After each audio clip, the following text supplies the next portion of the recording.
हयात नाअहली के हवाले से सुप्रीम कोर्ट के फैसलों में अपने मामलात में बहुत तजादात रहे हैं। आज सुप्रीम कोर्ट ने खुद ही ये सब दुरुस्त कर दिया है। जी बिल्कुल, सुप्रीम कोर्ट ने नवाज शरीफ के लिए, चूंकि उस वक्त मिलिट्री एस्टेब्लिशमेंट और अदलिया मिली हुई थी और साकिब निसार साहब का 5 रुकनी बेंच था और उसमें उमर अता बंदयाल साहब ने यह फैसला तहरीर किया था और सिर्फ अजमत सईद शेख ने कहा था कि यह फैसला पार्लियामेंट को करना चाहिए। तो वो 4-1 का फैसला था, जैसे आज 6-1 का फैसला आया है।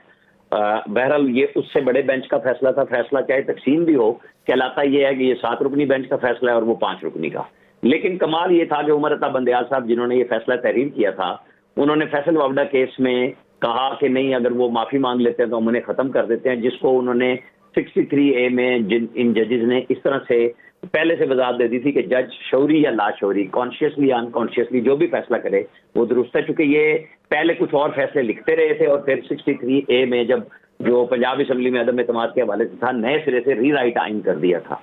तो ये कमाल सिर्फ उमर अता बंदयाल साहब के हाथ में ही आया था और आसिफ सईद खोसा साहब जो किताबें कुछ और लिखते रहे, फैसले कुछ और लिखते रहे। तो ये अब आज जब 7 रुकनी बेंच का फैसला आ गया है तो level playing field actually Nawaz Sharif को तो आज मिल गई है क्योंकि उन्हें ताहयात नाअहल कर दिया गया था। और ये बातें उस वक्त से हो रही थी कि बहुत सारी बातें जनरल बाजवा के इंटरव्यूज की, जावेद चौधरी साहब हमारे साथ इत्तेफाक से इस वक्त मौजूद हैं, इन्होंने भी लिखी हैं कि वो उस वक्त और फिर बाद में और लोगों ने भी बात बताई कि ये इमरान खान की ख्वाहिश थी कि पहले इनको नाअहल भी किया जाए, फिर जेल में डाला जाए। फिर वो जब फैसले करवाए जाते थे उसमें फरमाइश आ जाती थी, फिर वो जहांगीर तरीन को कुर्बानी का बकरा उस वक्त बनाया गया था,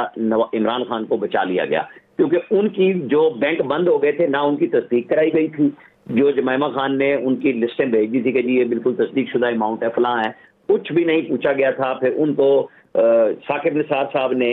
जिसको मरियम नवाज ने ईमानदारी फैसले कहे गए थे कि वहां पे हो रहे थे, बनी गाला में जिस तरह नवाज शरीफ के ऊपर सिर्फ ये था कि उन्होंने बेटे से बनती हुई तनख्वाह नहीं ली, तो इमरान खान ने अपने बनी गाला के घर को रेगुलराइज नहीं कराया था। तो वहां पे भी उनको बहुत रियायत दी गई, बल्कि सीडीए को डंडा दिया गया कि फौरी तौर पे इसको रेगुलराइज किया जाए। जिस तरह कॉन्स्टिट्यूशन 1 एक इमारत है जिसमें हमारे मौजूद जज आज भी मौजूद हैं, जो नंबर 3 पे एजाजुल हसन साहब हैं, जो उस कंपनी के कभी लीगल एडवाइजर भी रहे थे और उस बेंच में बैठ के जहां पे जैसे नस्ला टावर पे कराची में गिरा दिया गया कि वो आम लोग थे, कोई बहुत अमीर तरीन लोग नहीं थे जिनके फ्लैट गिरवाए गए, बल्कि उस वक्त जस्टिस गुलजार साहब ने ये कहा कि बम से भी गिराना पड़ा तो इसको गिरा दें और गिराएं। लेकिन कॉन्स्टिट्यूशन एवेन्यू में जहां पे इमरान खान साहब का था, एजाजुल हसन साहब और बड़े बड़े लोगों के फ्लैट्स हैं, उसको रेगुलराइज कर दिया गया, जहां सारी सहूलतकारी की गई वहां पे, और उसको सिर्फ जुर्माने की हद तक रखा गया और वो भी किस्तों में। तो पाकिस्तान की अदलिया का बड़ा ही इस हवाले से, जैसे चीफ जस्टिस ऑफ पाकिस्तान खुद कहते हैं कि $6.5 बिलियन की डज इफ्तिखार चौधरी साहब ने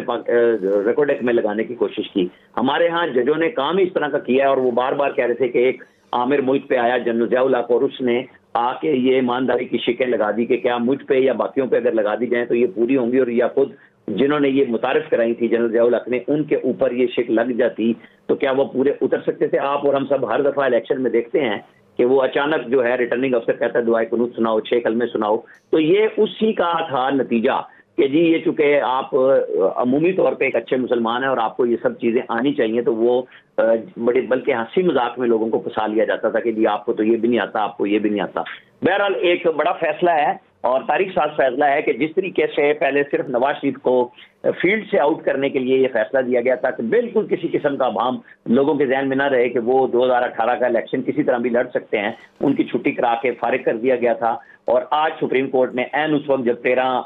जनवरी को आखिरी लिस्टें आनी है, उस फैसले को क्लियर कर दिया है कि नवाज शरीफ हो या जहांगीर तरीन हो या जो भी जिसके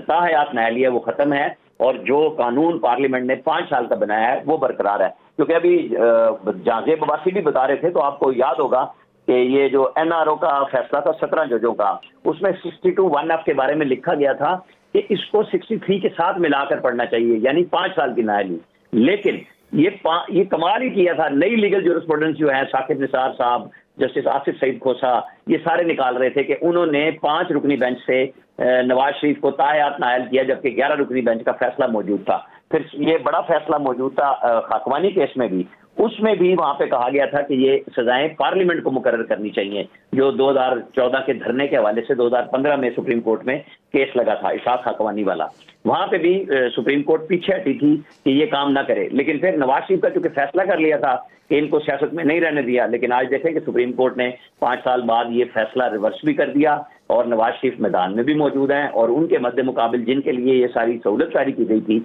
उनके कागजात अभी तक क्लियर नहीं हो रहे, क्योंकि उनके ऊपर 5 साल की नाअहली मौजूद है। इमरान खान साहब की मैं बात कर रहा हूँ। अब उनके लिए भी सुप्रीम कोर्ट में आज केस लगा हुआ था कि लेवल प्लेइंग फील्ड पीटीआई को मिले, और आप और हम सब ने देखा कि खोसा साहब के पास कोई जवाबात नहीं थे जब जजेस पूछ रहे थे कि आप बताएं कि इलेक्शन कमीशन ने अपनी एक रिपोर्ट दी, आपने तहरीरी तौर पे कौन सी शिकायतें की हैं। बल्कि इनके पीटीआई के सोशल मीडिया इन्फ्लुएंसर बहुत ज्यादा तनकीद कर रहे थे कि सुप्रीम कोर्ट में केस ले गए और तैयारी कुछ भी नहीं की। तो ये वो चीजें हैं जो हम सब बात करते हैं कि सोशल मीडिया पे तो केस पीटीआई का बहुत लड़ा जा रहा है, लेकिन ग्राउंड पे जाके या फिर सुप्रीम कोर्ट के अंदर कि आपने तहरीरी तौर पे कितनी शिकायत इलेक्शन कमीशन को दी थी और उसके ऊपर क्या इलेक्शन कमीशन ने जवाब दिया या नहीं दिया। इलेक्शन कमीशन के जो चीफ हैं सिकंदर सुल्तान राजा, उन्होंने तो बड़ा खुल खिला के पूरा जवाब भिजवा दिया कि हमें एक एक शिकायत का हमने हवाला किया है, जिसका जवाब आज लतीफ खोसा साहब के पास नहीं था। अब बहरहाल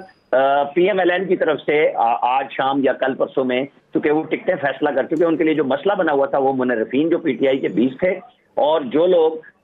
जिनके साथ वादे किए गए, जो अलीम खान की पार्टी है, खुद जहांगीर तरीन है, उनकी सीट एडजस्टमेंट नवाज शरीफ के लिए बड़ा मसला था। लेकिन अब आज सुबह जब मेरी बात हुई तो ये हुआ कि 4 से 5 पीटीआई जो आईपीपी बनी है उनके लोगों को कौमी असेंबली की सीटें एडजस्ट कर दी जाएंगी और इसी तरह ज्यादातर लोग जो मुनर्रिफ होके 20 लोग बैठे रहे थे साइड पे, जिसमें राजा रियाज हैं, नवाब शेर वजीर हैं, मुल्तान से लोग हैं, इन सबको टिकट एडजस्ट किए जा रहे हैं। और नवाज शरीफ के लिए ये बड़ा मुश्किल फैसला था। मैं आपको बता दूं कि जहां उनके बहुत लॉयल लोग पार्टी के तलाल चौधरी वगैरह बैठे हुए हैं और वहां, लेकिन चूंकि शहबाज शरीफ ने और बाकी लोगों ने इन्हीं की इजाजत से यहाँ पे लोगों के साथ वादे किए थे कि जी आप लोग आ जाए तो हम आपको टिकट देंगे। हालांकि सूबाई असेंबली के टिकट देके नून को नुकसान हुआ था कि वो पीएमएलएन के लोगों ने उनको वोट ही नहीं किया था। लेकिन एक वादा है और फिर आइंदा की सियासत है कि फिर आपके साथ कोई वादे पे तो नहीं चलेगा कि अगर आप एक दफा वादा करेंगे और फिर बाद में उससे मुकर जाएंगे। तो नवाज शरीफ की तरफ से मेरा ख्याल है कि अब बहुत जल्द टिकट्स भी अनाउंस हो रहे हैं और पूरी कंपेन उनकी तैयार है इलेक्शन के लिए। ये कुछ एक, मैं तो कह रहा था कि बहरहाल एक ये भी मरहला है, लेकिन उन्हें 11 तारीख तक सब लोगों को टिकट डिस्पैच करने हैं ताकि मैक्सिमम 13 तारीख तक वो लोग अपने रिटर्निंग अफसरान के पास अपना निशान जमा करा दें। अब तो उनकी जानिब से ऐलान भी सामने आ गया है कि वो इंतखाबी मुहिम शुरू करने वाले हैं और मुल्क भर में जलसे जुलूस करेंगे। रहमान अजहर साहब, आपने आमिर इलियास राना साहब की गुफ्तगू सुनी है, आप भी क्या यही समझते हैं? क्या राय है आपकी? उनकी बात से ही मैंने ये सवाल मुस्तार लिया है। आज नवाज शरीफ साहब को लेवल प्लेइंग फील्ड मिल गई। देखिए, यकीनन ये जो फैसला था समीउल्लाह बलोच और केस का फैसला आया था, तो इस फैसले के हवाले से बहुत सारे सवालिया निशान थे। ये याद रखिए कि ये फैसला 2018 में आया था और उस वक्त ये जो 5 रुकनी बेंच बैठा